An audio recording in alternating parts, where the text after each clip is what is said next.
Mes bien-aimés dans le Seigneur, nous allons voir, nous continuons notre enseignement sur la justice et nous allons voir un point très important qui est le tribunal de justice, le tribunal de Dieu sur la terre.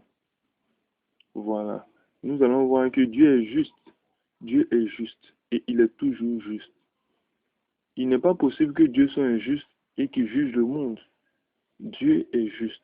Alors il demande à ses enfants d'être justes.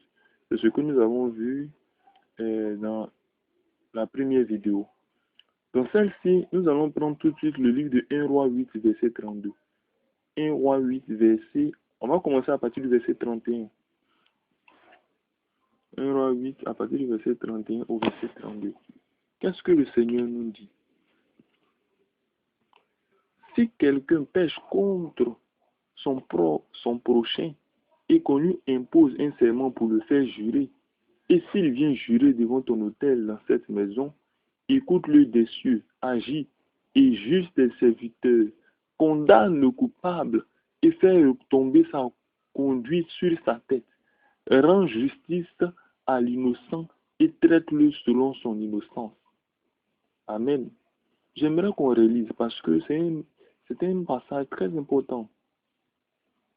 Si quelqu'un pêche contre son prochain et qu'on lui impose un serment pour le faire jurer, et s'il vient jurer devant ton autel dans cette maison, écoute-le des cieux, agis et juge tes serviteurs, condamne le coupable et fais retomber sa conduite sur sa tête. Rends justice à l'innocent et traite-le selon son innocence. Amen. Mes bien-aimés, vous avez entendu dire dans le monde que vraiment les parents mangent la nourriture qui casse les dents et c'est les enfants qui ont mal aux dents. Et cette parole même avait été adressée au Seigneur Christ qui a dit que l'âme qui pêche, c'est elle qui mourra. Et c'est la même chose qu'il dit ici. Vous, si vous ne pratiquez pas la justice, sachez une chose, mes bien-aimés, le Seigneur, lui, est juste. Si vous péchez contre votre corps, le Seigneur vous enverra dans le lac de feu. Amen. Vous serez condamnés pour vos fautes.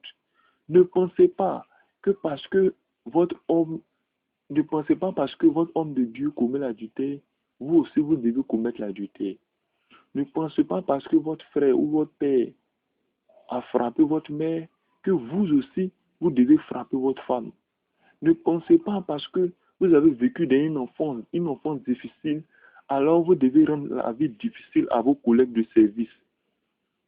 Ne pensez pas que parce que vous avez vécu la souffrance, que vous devez vous venger sur tous ceux avec qui vous vivez, que vous devez vous quereller à tous les points de rue. Non, la Bible est claire. Si vous pratiquez le péché, si vous pratiquez l'injustice, toutes ces choses-là vont retomber sur votre tête. Car c'est un jugement juste. Les péchés du pécheur retombent sur lui.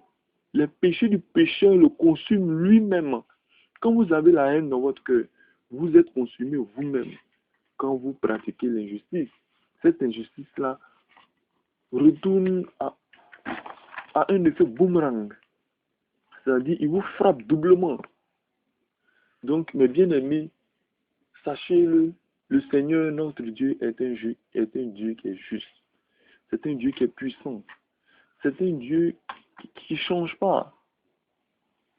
Et nous allons voir que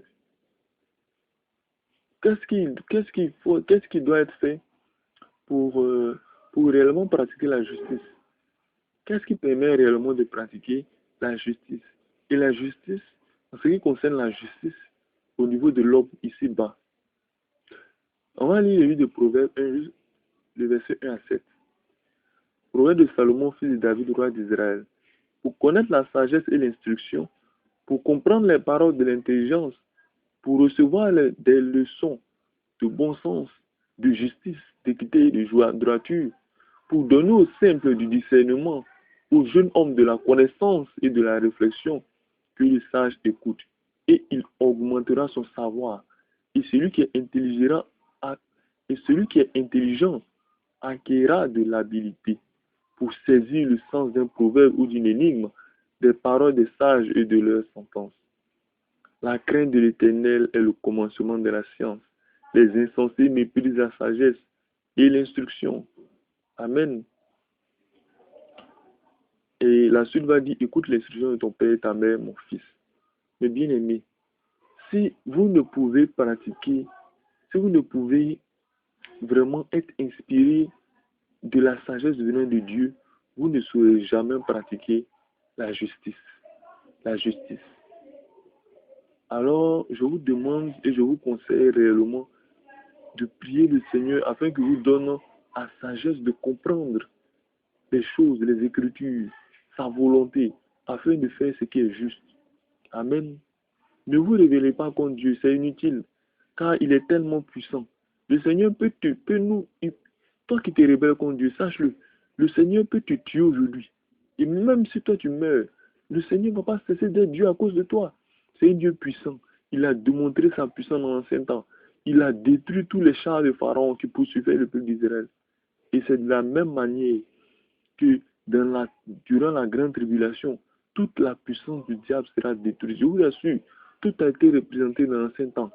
Toute la guerre à venir, si vous voulez réellement comprendre ce qui va arriver dans le monde à venir, regardez ce qui s'est déjà passé dans le monde passé. Car il n'y a rien de nouveau sur le soleil. C'est ce qui s'est passé qui va se répéter, mais sur une grandeur nature. Amen. Donc, en troisième point, nous allons voir le rôle de la justice. Le rôle de la justice. Amen.